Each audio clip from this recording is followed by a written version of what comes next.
I mean, we could talk about Kanye since that's like the most recent thing. Kanye Yep, and his Kanye's album. album. I mean, first impressions, obviously, for people that are Kanye fans, we kind of know that everything is always a work in progress because there's always things to be made, make adjustments and things like that. So nothing's ever really finished with him. So, I mean, my first impressions, obviously, I'm intrigued to see how he's going to translate his gospel into this new album. I don't think that he's going to lean so much on the gospel. I think he'll lean on gospel topics, but in terms of sonically, I don't think that it's going to sound like that. But I mean, at least my first impressions, I like it a lot. I watched the listening party show thing like several times, listened to all the songs a bunch of times. I think it's a lot of really good music. Not finished, but I think that this will be a great album. Yeah. Yeah. Yeah, I feel like it's kind of, I don't know, I kind of predicted it being delayed. Like, I honestly didn't think he was going to delay it by 2 weeks, but I thought maybe like today, by Monday, Sunday, we will have it. But it made sense because, like, at the listening party, you could tell it wasn't done. That's why I hated how, like, a lot of people on Twitter were like, it's all the new Kanye fans. Like, a lot of people saying, like, oh, it sounded trash. I'm like, I could tell that it wasn't done. And people could judge and say why would he post it if it was done, or why would he have the listening party if it wasn't done? But that's just how Kanye is. Like, this is who he is. And the listening party gave you enough to go on, I think, where you could visualize what it would sound like finished. And now you have kind of a sneak peek of it. So I still like it for what he did. I thought it was cool. I liked how he just walked around and posed. Like, it wasn't like him singing in the song. So you're listening. People were saying, why was he standing around? He's supposed to sing the songs. Like, I don't get it. It's a listening party. You're Not a listening to the concert. album. Yeah, it's not a concert. Like, it's just so many people who don't know stuff. This be annoying me. So, especially because I'm an OG Kanye fan. I've been a fan since 2004. Cap. Since I can remember. No. What do you mean cap? Why are you talking? What do you mean cap? Don't play with me. I've been listening to Kanye before I even moved to this freaking state. And I moved into the 6th. My dad had graduation in the car. Yeah, we used to drive. I used to be out the window. When Touch the Sky would be playing, I used to look out the window, be like, "Oh my God, hopefully I don't die in a car accident because the song is playing." Yeah, I think it sounds good. I think that there's going to be a lot of anticipation, and there's a lot of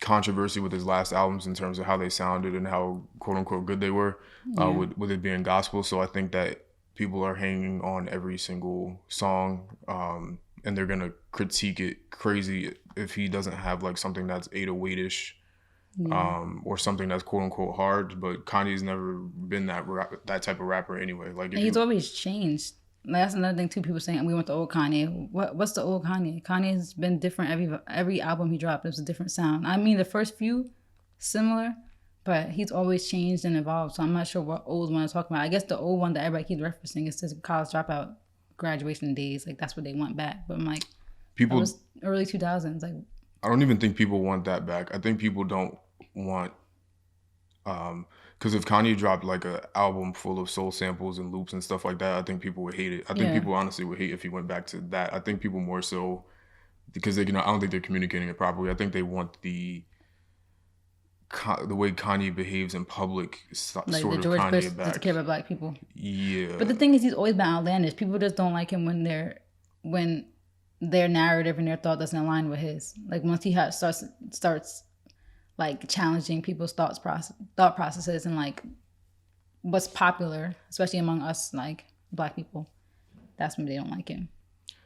I think that that's okay, because like it's because I think Kanye fans, I think where they mess up sometimes too is that it's okay to have a different opinion. It's okay if you thought the album was trash.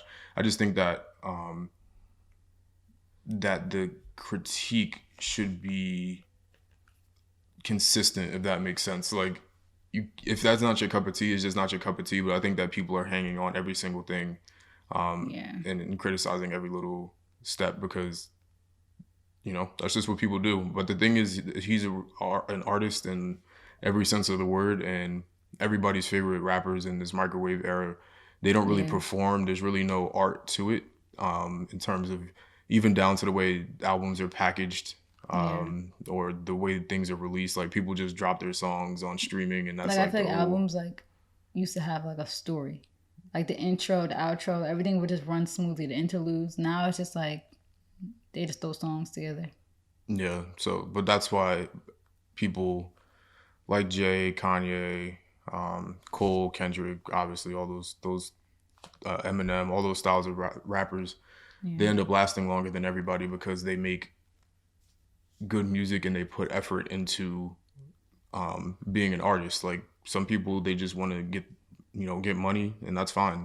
Yeah, it's fine. Just don't expect to be a legend. But it's when people start to expect that from others. Because again, I think that music now, because everything is so 808 heavy, and it's like we want to get turned and play songs in the party. I think that people, if they're not receiving that from an artist, then they think that whatever they're doing is trash. But I think that's not really the best way to look at things, especially when Kanye's never done that. And he'll put songs on an album that sound like that. Like, you were saying you don't watch the Throne. Yeah, I didn't necessarily like Watch the Throne initially, but when you look back on it, he put songs that are like turnt on it, like Ham is on there, but then he could flip around and make a song like Black Excellence where he talks about black problems and stuff like that. Yeah. So I think that this album is gonna be like that. And I feel like how like a lot of people say Kanye's ahead of his time. That's the reason why a lot of times people don't really like music until they go back and listen to it. Like I feel like Yeezus people are gonna like years from now. Like I don't know, I do feel like he is ahead of his time in some ways. Yeah. So like even though like you just have a Watch the Throne, like you didn't really like it at first, but then you listen back and you're like, oh, this was actually lit. Like I feel like that's like a lot of his music. Even like when we just listened to Ye the other day, like I was like, this was like a good album. Like it was, I think it was just a filler album, but I don't know why people like hate on it as much as they do. But I just think it's because the time period, everybody hated Kanye around that time, so they just hated the music, and it didn't get as much press because everybody was just anti-Kanye back in 2018. Yeah, I still didn't like it. I liked it. The reason why I liked it is because I feel like it just like when I listened to the music, it just made me feel like I was in his head. Like I kind of could feel like the mental health like decline. Like I could just feel like not even a decline, but like the struggle that he was going with, like the Thought About Killing You song. Like I just felt like I don't know, like especially how it was just repetitive in the beginning. Like it just seemed like it kind of made me feel like I was like in his head and like I was kind of like going through like what that's like living with that that disease. And it was just very like expressive. I feel like he was just telling how he felt during that time, like how he said like in the song Yikes, he's like hospital band, cost 100 bands. Like he was just talking about like how he was in and out of the hospital and all that stuff going on, and like how people switched up. Like I thought we went like how he said like I thought we went way back, like about all his friends not really being there for him when he was going through that time. So, but then I think musically the reason why I don't like it is because I think that because I think evolving is important, but I hate when he tries to sound like today's music, and I think that a lot of that style of music, like because like 808s and Heartbreak, for example, I think was an artistic way of expressing his pain of his mother dying and his relationships failing and stuff like that. But the way it was made musically was way better, like more artistic than Ye. Like I just don't like the 808 drops and stuff like that were in Ye versus the use of 808s and Heartbreak, and it was more music to me. I mean, but you do have to say like 808s and Heartbreaks came out like early 2010s, like early 2008. Yeah, I was about to say 2008. Yeah, so like that's what 12 years, 13 years ago. Like the sound changes. Like that's like from that decade. Like it went with that decade. Even though 808s and Heartbreaks was like a new sound though, so he did create like a kind of like a new sound of that time period. But I don't know, I feel like that kind of goes with the whole saying like how people want Kanye to stay in this box of what he used to do, and it kind of takes away from him evolving. I'm not trying to keep him in a box so much as I don't want to hear that. Like I just don't like, I don't even know how to explain it, and because I really did not like that album, so I can't even remember the song. But I think it's I think about whatever the name of that is. Killing You. Is that the one with the beat drop randomly? Like I hate that. I thought about Killing You, and then it goes into an 808 drop sounding like today's music. I just didn't. I know what you mean, but yeah, I know what you mean. But I think you kind of have to like, you don't have to You really make don't. today's music, but it is cool to kind of like make songs with today's sound. Cause he might like it. Like you see, he always works with new artists. Every year he works with a new artist, and like he puts new people on. So I feel like he admires the new generation always, and he admires like the new sound, and like he feeds off that too. Which I like if you listen to the album, how he put Roddy, Don Toliver, all these different people on the album, Baby Keem, the way he did it, I think what I like when he uses other people's style or sound or utilizes today's sound, I like when he takes a piece of it and then incorporates it into his own. Like he used, like how he did with Designer. Yeah, well, I hated the way he did that, but but like the Don Toliver song, like Moon, that I've been playing on a loop because it's so catchy. Yeah. Like if you listen to any Don Toliver song previously, it would not sound anything like the way he utilized his voice for that little interlude. So I like that he uses the new artist and their new sound, but incorporates it into his own artistic style. But I don't like if he came on and just started rapping on like Pierre Bourne beats. Like I would hate that because I don't think that's him, and I think that he might like it, but I don't want him, in my selfish way, I don't want him to like it and then try to replicate it. Do it, yeah, because then that takes away from his artistry, I guess. Like, because what makes Kanye is his originality, being able to twist stuff. A great example that I could think of is with Watch the Throne. When he made Ham, he used the new producer Lex Luger to make the Ham beat, and then Kanye went out and found the opera sample and then took the opera sample and then put it on the Lex Luger beat. So it's still taking his sampling style that he's made so popular, and then also using a new producer's style of drums and stuff like that, and then putting them together. So it's like taking a piece from somewhere current, because Lex Luger was everywhere back then, making BMF beat and all that kind of stuff, and then Kanye incorporating his own sound made it what it was, and that song is still amazing to this day to me. I listen to it all the time. So I like that. I don't really like the trying to sound like if you trying to sound like if you try to do like the Playboy Cardi baby voice, I might have lost my mind. I probably would have. Yeah. So that's just my opinion, but I love what we've heard so far, and apparently there's 2 different albums, so I don't even know what to think about that. Maybe he'll do a deluxe. Nah, he's never done a deluxe. Yeah, that's true. I don't think. I don't think so either, right? No, not that I can think of. I've never seen a Kanye deluxe. Yeah. Maybe he'll do it this time if he has that many songs. But we all know how Kanye is. Yeah. He'll have some good songs and just throw them out. Yeah, never will see the light of day. But yeah, overall, we got to talk about the music first and foremost, but then now we could get into the rest of the show, I guess. Yeah. Would you? I just wrote really random stuff down. Like I was gonna talk about like how people were like freaking out about Kim being there, which I feel like was kind of like at first I was kind of like shocked. I was like, oh wow, Kim was there, but then I really thought about it. I'm like, wait, it's really not that shocking. Like that's the mother of his 4 kids. Like even if I feel like all the beef he had with her in the beginning, maybe it kind of like subdued a little bit. Is that the right word? Mm-hmm. Like I feel like that's always how it is. Like in the beginning of breakups and divorces, people always hate each other, and then they kind of come to agreements and stuff. But it's always you just like venting and like him ignoring her calls or like changing his number or whatever. I think that's just him being mad. But like that's the mother of your kids. Like why would she not be there to support you? Like or have her kids watch? She brought the kids to watch. Like Kanye probably wanted them there. I think that usually I think that it's because what we've seen with public breakups and meltdowns with celebrity divorces and stuff like that is usually it's so messy. Like we see Dr. Dre's situation currently. Yeah, I have that on the list. We'll get to that. I think that people usually see that it's so messy that they expect that to happen everywhere, but sometimes this happens where people that get divorced that could be friends or things ended amicably. Because if you're an adult and you're able to have that conversation, like, yo, we're fighting all the time, and or things just not working out, we're not seeing eye to eye. Sometimes you can get a divorce and still be cool, and things could still end amicably. Yeah. So, and that was like the point I was like wanted to make. It's like I hate like how people project their own stuff. Like I get you seeing stuff, but lots of times people project their situations or like stuff they see with their parents or grandparents. They project that onto others, and I don't like to have people do that with a lot of things. People just do that in general relationships. Like stuff doesn't work out for them. And all of a sudden, every man is this, every man is that, every woman is this, every woman is that. And it's like, I hate how people do that with Kim specifically because, like, a lot of people just don't like him. So they, like, I don't know. Like, it's like they want beef. It's like they want Kanye and Kim to hate each other, and they want baby mama drama and all that stuff. It's like, sometimes that's not how it is. Like, people are mature.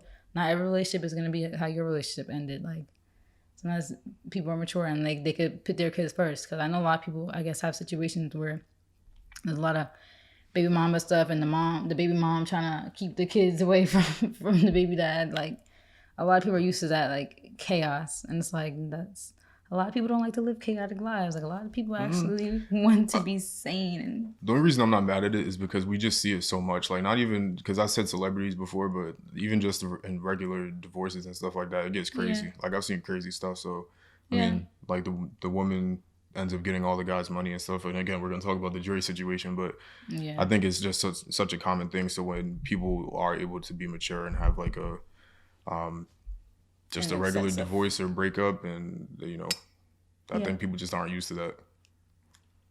Yeah, and I guess they're not. I just feel like people were like way too shocked about it though. Like, everybody in the comments like, oh my god, I'm so like, that's good for her, blah, blah. But a lot of people weren't. Like, on the Shade Room, a lot of people were like, they got 4 kids together. Like, this should be normal. Yeah, that's how it should be. And I think. But I get it. A lot of people aren't like that, especially women. Like, women are very like vindictive and petty when it comes to that stuff, which is crazy. Like, just put the kids first. Like, I don't get the whole trying to hide the kids and like punishing the baby dad because of your relationship. Like, let him see his kids, please. Also see that with just relationships in general, like where it's like a common thing, and I can't tell whether it's a meme or not, but whenever people are like, oh, my ex this, my ex that, like, I think that every negative experience doesn't have to be like the end of the world. Like, if you just if you ended a relationship with somebody, that first of all, it doesn't mean it's a waste. In my opinion, I don't think that it means it's a waste. Yeah, and it's not. That also doesn't mean that you need to hate that person just because things didn't work out.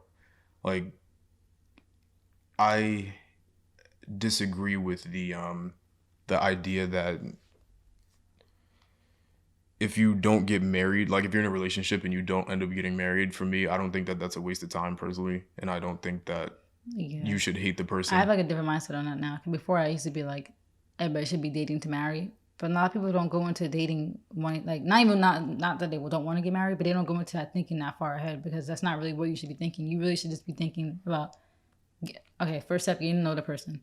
Second step, how will we work together? How will we pay bills together? Like, do one step at a time. Like, I saw a tweet about that. Like, you should kind of date in the moment. So I kind of don't even agree with the whole date to marry thing anymore. I feel you should date to date. Yeah. If date turns into marriage, then it turns into marriage. Yeah, dating is literally to try to figure out if you want to pursue something further with the person. Yeah. So if you figured out that that's not the case, that doesn't, to me, mean it's a failure. I think in a lot of ways is a success. Because if you just kept going and then you end up getting married, you guys are going to end up hating each other. Yeah. That's the failure. Yeah, and that's what a lot of people do. Like, no offense, but I do feel like a lot of people rush into marriage. And it's like, cause I saw some girl on TikTok the other day. She said that she's been with her boyfriend for 8 years, and everybody in the comments was like, 8 years? You should leave him. Like, what are you wasting time? And the girl was like, no, like, we're still getting to know each other. Like, people say, like, even 8 years, she feels like it's not enough. Wasn't long enough for her to know him. And she said it was actually on her terms. She told the boyfriend that she doesn't want him to propose yet. Like, she said she feels like 8 years, even that wasn't enough for them to know each other just yet. Because a lot of people do like jump into it so quickly, and I'm like, they'll be like, oh, when you know, but I don't agree with that. Because there's still stuff I'm learning about you. We've been together almost 7 years, and I'm still learning stuff about you. Because we met when we were 17, like 18 years old. We've evolved and grew, and there's still stuff we're learning about each other and about each other's families and stuff. Like, unless you're just that open, I guess. But even I feel like, I don't know, you still don't know people that quick. But yeah, and that. To that point, really, it's one of the things. It's like, do whatever works for you. Yeah, do whatever works for your relationship. But I do feel like a lot of people will pressure you to rush to it for this image and stuff. But their stuff is not together at all behind the scenes. Like, you rushed to get married, but you hate each other. Like, you just did it for the image and for social media. Yeah. Not actually even friends. Like, you don't even like each other. Like, so yeah, I do feel like. Yeah, whatever works for your relationship works for your relationship. That should be like the end all be all. But yeah, I don't think it was really news that she was there or anybody. It shouldn't have been news, honestly. It should have been, really okay, Kim's there. Like, you don't say. Yeah, like. Yeah, I don't really It care. shouldn't have been a whole Shade Room post. You know me, I'm there for the music, so I don't really care about Yeah. celebrities' relationships or what they got going on. To be honest with you, but what else do we Yeah, have? I Was there also anything have- additional? I mean, I just have like him living in the stadium. How that's like interesting. hold it. Before we get to that, I wanted to say, aside from the music itself, the visuals, obviously, Kanye kind of. I don't know if I want to give him all that credit, but I would say to a large extent, kind of made the visual experience of concerts, like took it to the next level with stage design and things like that. From like early on, the Glow in the Dark tour. I think he definitely was a big inspiration for a lot of people. Yeah, so I think that him doing the most with his designs, and then for this listening party, I mean, obviously it wasn't a tour or concert. I think he might have put a little bit more, not more, but a little bit of different effort into the stage design and stuff. But I really liked it. I think that I think he keeps people on his toes because people probably was like, "Oh, he's about to do something like extravagant." He just had a light yeah, and him walking around. yeah, well, and posing. on all white sheets with the all red, and even that in itself is genius because you visually all you see is just this red dot walking around the white, and it's just all the attention's on him. He was wearing unreleased things from his Gap collection and sneakers and whatever those things were. A wig cap. That definitely was a wig cap, a stocking cap. Definitely was a stocking cap. You know, that's the same things I'd be wearing. That was definitely. So I thought the visuals were beautiful. He did a lot by doing nothing. So yeah, I just wanted to touch base on that because I like the way it looked. I like how he did like just like different things. Like when the song, what's the song called? When it's like for the Shikari commercial, the Beats commercial. No Child Left Behind. Yeah, like I like when the song started, he was like doing like a track pose. Wait, why is the camera? Laughing. Why is it dimmed? Because it's probably catching on fire. It's overheating right now. Oh, okay, let's make sure.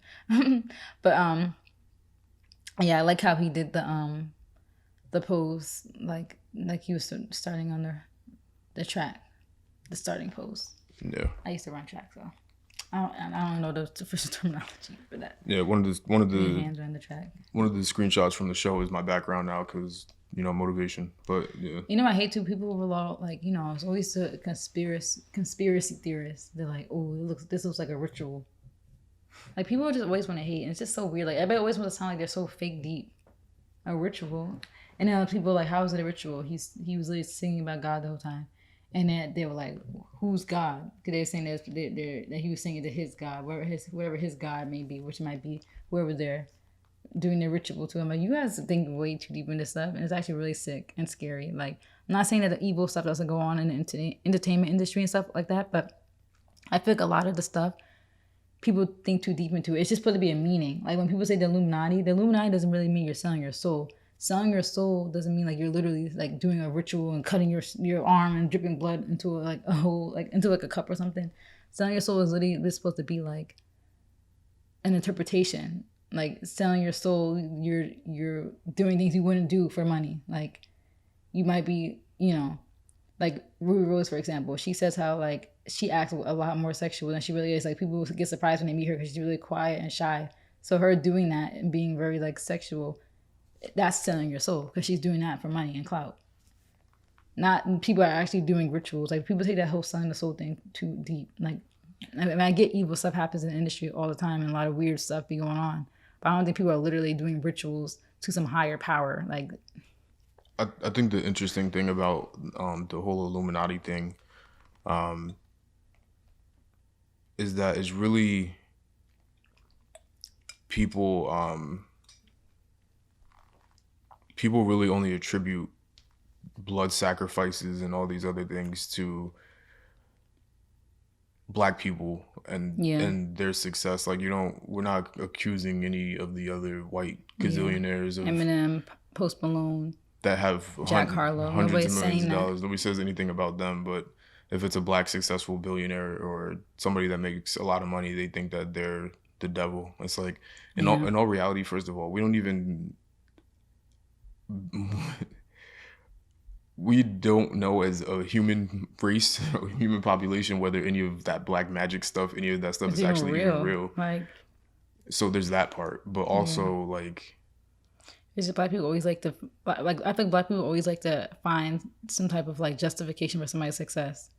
oh, you sold yourself to this, or oh, you did this for white acceptance, or oh, you did this for that. Like it's always something. Like black people can never accept that somebody that it's made successful. It's like the crabs in the barrel mindset. Like yeah, because I make beats. If I ever got famous for making beats, then like I'm in the Illuminati because I'm sure people from our past are gonna come out and be like, oh, this. Like, I'm like I sold my soul because I made beats in my laptop. yeah, right. Like nah, it don't work that way. I'm sure that some of these celebrities are so frustrated, but I know a lot of them make jokes of it. Like literally, like some people will literally troll. Like they'll do like the triangle on purpose. Like, oh, you guys think I'm in Illuminati? Like, yeah, I sold my soul. Like they'll do it on purpose. Like Little Nas, like how he's like trolling everybody with the whole like devil thing. Yeah, because y'all are just stupid. Some people just work harder than you. It's not because there's some it's unfair. Some higher thing people sacrificing people like no. Some people just picked up a mic and made music and people like it. That's really all there is to it. Yeah. Just selling your soul is a figure of speech. It's not a literal. You don't go see the devil. People took that and ran with it, like. And the whole Illuminati, Rihanna, Kanye, Jay-Z Illuminati thing, like it's like weird. Yeah. Like some weird stuff does go on in the industry, but it's not. I don't think it's not mystical or like spiritual. It's just people doing weird stuff, like. It ain't animals flying around the room like for money. It's not. Yeah. But again, people want justification for why somebody's doing better than them, and one of the crazy things that they think is, oh, it has to be witchcraft or something like that. But or just anything, like how they say it has to be luck. It has to be. It's always something. It can't just be, oh no, you worked hard and you got what you got in life. Oh, you're lucky. I'm not lucky. I stayed up for hours and hours every day working for my life. So yeah. Yeah. What else? What else we got? Oh, I was for the last thing for Kanye. I was just saying how I don't really like how Justin LeBoy is his spokesperson. I don't know if that was his PR team or Kanye himself that put that together, but I really don't like that. That's his spokesperson. Like you have somebody I get he wants somebody who has reach and like someone who's relevant right now and popular, but it's just kind of weird to me. You have somebody who got famous for stealing tweets and posting them on Instagram or just tweeting outlandish things, being your spokesperson. Like, why was Justin LeBoy the one to break the news about the album dropping August 6th now? Like, I don't like that. I thought it was genius, and I think it did exactly what it was supposed to do. I mean, it is genius, and people were saying Kanye's probably trying to get Justin LeBoy canceled low-key. I don't know about that, but... No, I don't think it's that deep. People were reading too deep into it, but I just think it's funny how once the Justin LeBoy started being the spokesperson, everybody started, like, the barbs are finding old tweets of him, like, talking about Nicki. I'm like, all right. This brought so much attention to him. Yeah. But that's our fridge. You can hear it. Yeah. I think it's genius because I think it's one of those things where it's like, when was the last time you had somebody that, like, this is one of those things that will go down in history. Is like Kanye utilized somebody that's popular on social media. That's true. To blow an album out of proportion because he's talking about it every tweet. I'm like, you could tell he's on his payroll because he tweets about it every day. But now people are talking about it, like there's so much attention to it because now even though the attention might be more on Justin than Kanye himself, it's still genius, it's still because attention. Like it's still attention stemming from the album. Posting like the screenshot and everybody in the shade room comments, why is Justin the spokesperson? But you have thousands, like 20, 30, 40,000 30,000 people commenting that. That's 30,000 people talking about the album still and talking about Justin in the album. So yeah, you know, Kanye's smart. He doesn't do anything without thinking, and he hasn't said a word. Justin's saying everything and taking the heat. Yeah, it's beautiful. Yeah, it's smart. I just thought it was funny how he's like the spokesperson. Like it's just interesting, but it's smart. I honestly couldn't think of a better person to use because he's relevant right now. Yeah.